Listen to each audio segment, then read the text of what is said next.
Indonesia adalah negara yang paling banyak menyumbang penonton MotoGP. Dari dulu sampai saat ini, orang Indonesia suka banget sama MotoGP, yang mana pada akhirnya pemerintah memberanikan diri untuk membuat sirkuit baru dan tujuannya memang untuk mengadakan acara MotoGP.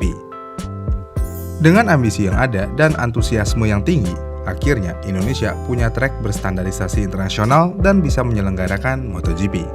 Dan ya, trek tersebut tentu aja Mandalika. Mandalika pertama kali dibuat tahun 2016 dan rampung di tahun 2021. Dan setahun setelah trek ini rampung, tepatnya pada tahun 2022, sirkuit ini langsung menggelar acara akbar, yaitu MotoGP. Namun, karena ini adalah sirkuit baru, semua orang seakan-akan tertuju dengan sirkuit ini. Dan sayangnya, ketika pertama kali MotoGP diselenggarakan di sirkuit ini, ada kejadian hujan lebat, yang mana balapan menjadi ditunda. Dan setelah hujan tersebut, trek menjadi licin.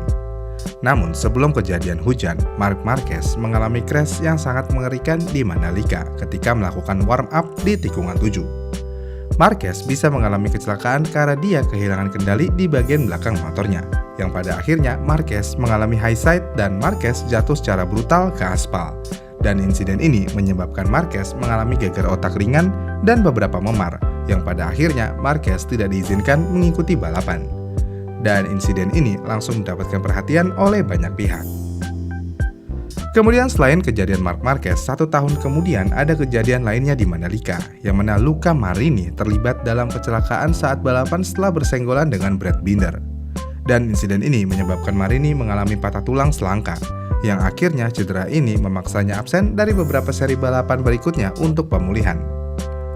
Kemudian pada tahun 2024, Miguel Oliveira mengalami kecelakaan serius saat sesi latihan pertama pada hari Jumat di tikungan 4. Dia terjatuh dan menderita patah tulang pergelangan tangan kanan. Dan setelah menjalani pemeriksaan medis, Oliveira dipastikan absen dari balapan dan harus menjalani operasi di Portugal. Dan di musim 2024, bukan Miguel Oliveira aja yang mengalami kecelakaan, karena banyak yang mengalami hal serupa juga, yang mana di akhir balapan tercatat ada total 7 pembalap yang gagal menyelesaikan balapan. Jadinya ya hampir setiap tahun ada aja crash yang membuat pembalap harus mengalami crash yang serius, dan yang terparah di musim 2024. Pertanyaannya, kenapa banyak rider MotoGP yang crash di Mandalika? Apakah Mandalika terlalu berbahaya? Jawabannya bisa iya, bisa juga tidak.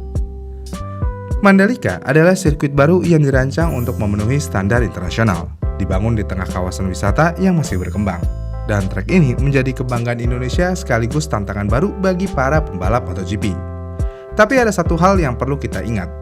Di trek baru, meskipun sudah sesuai standar, pembalap tetap membutuhkan waktu untuk beradaptasi.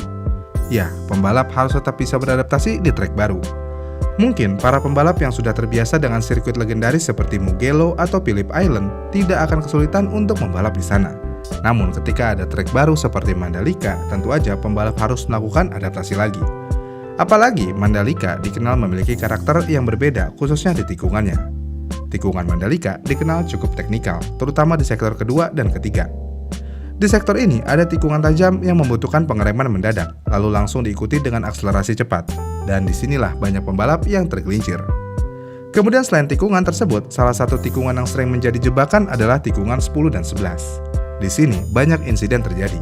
Kenapa bisa? Ya karena tikungan ini memiliki kombinasi antara aspal yang licin dan manuver yang harus sangat presisi.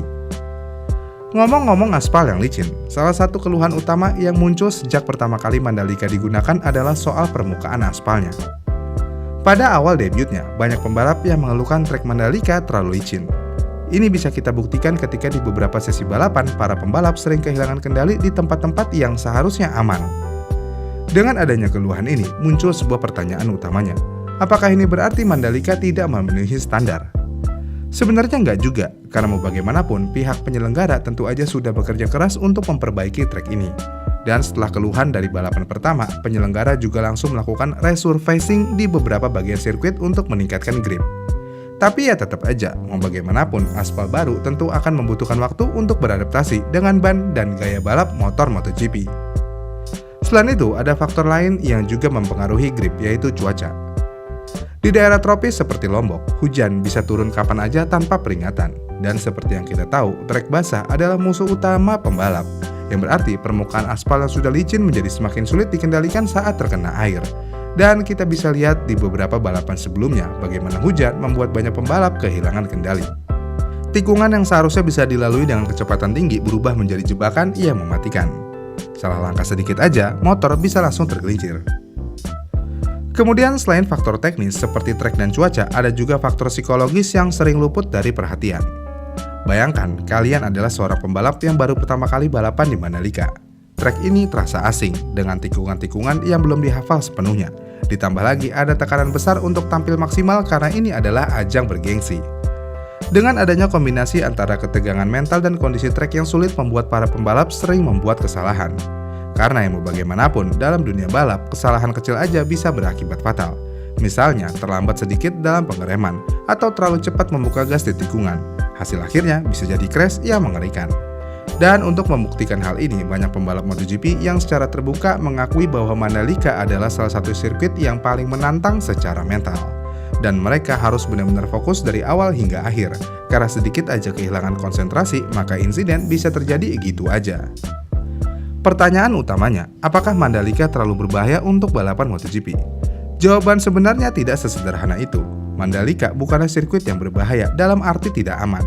Karena semua elemen keamanan sudah diperhitungkan dari desain gravel di sisi trek hingga standar pengaman di setiap tikungan. Tapi Mandalika adalah trek yang menantang. Jadi ada perbedaan besar antara berbahaya dan menantang. Dan tantangan ini menariknya membuat Mandalika spesial, yang mana para pembalap dituntut untuk lebih adaptif, lebih strategis dan lebih cermat dalam membaca kondisi trek. Dan inilah yang sebenarnya menjadi esensi dari MotoGP, menguji kemampuan terbaik dari para pembalap terbaik di dunia. Menariknya, kecelakaan yang terjadi kebanyakan bukan dari kondisi treknya, melainkan dari pembalapnya itu sendiri. Kita ambil contoh di musim 2024 kemarin.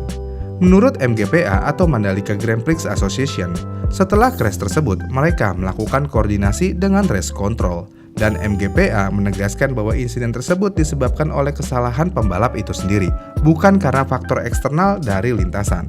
Ditambah mereka juga sudah melakukan pengecekan menyeluruh dan tidak ditemukan adanya tumpahan cairan atau partikel lain yang mempengaruhi lintasan. Yang berarti semua standar keselamatan sudah terpenuhi sesuai dengan regulasi dari Dorna.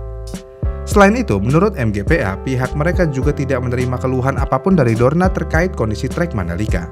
Yang berarti kondisi aspal dan permukaan lintasan masih sesuai dan dinyatakan aman dan layak untuk balapan sesuai dengan standar mereka.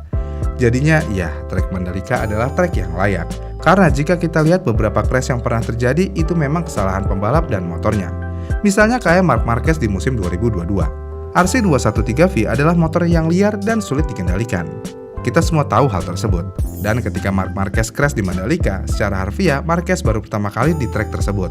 Yang berarti Marquez masih perlu beberapa adaptasi. Dan seperti biasa, yang kita tahu Marquez biasanya akan melakukan uji coba sampai batas maksimalnya. Namun sayangnya ketika mencoba itu, hasil yang diharapkan jauh berbeda dari apa yang diharapkan. Ya, Marquez mengalami kecelakaan yang hebat. Tapi emang kita harus mengakui juga, cuaca di Lombok sangat panas. Jika kondisi panas, aspal akan panas. Mesin MotoGP ya tentu aja juga akan panas. Dengan ketiga hal ini tentu aja dapat membuat ban lebih cepat aus. Dan salah satu hal yang bisa menyebabkan motor tergelincir tentu aja kehilangan grip. Kehilangan grip bisa terjadi ya tentu aja karena bannya sudah haus. Jadi ya cuaca juga memainkan peran penting. Makanya yang tergelincir biasanya adalah pembalap yang agresif dalam beberapa lap sehingga bannya sudah kehilangan grip tanpa disadari.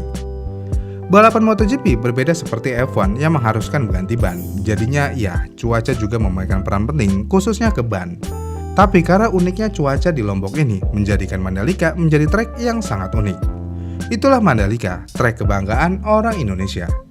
Gimana nih menurut kalian? Komen di kolom komentar di bawah ya, dan sampai jumpa di video selanjutnya.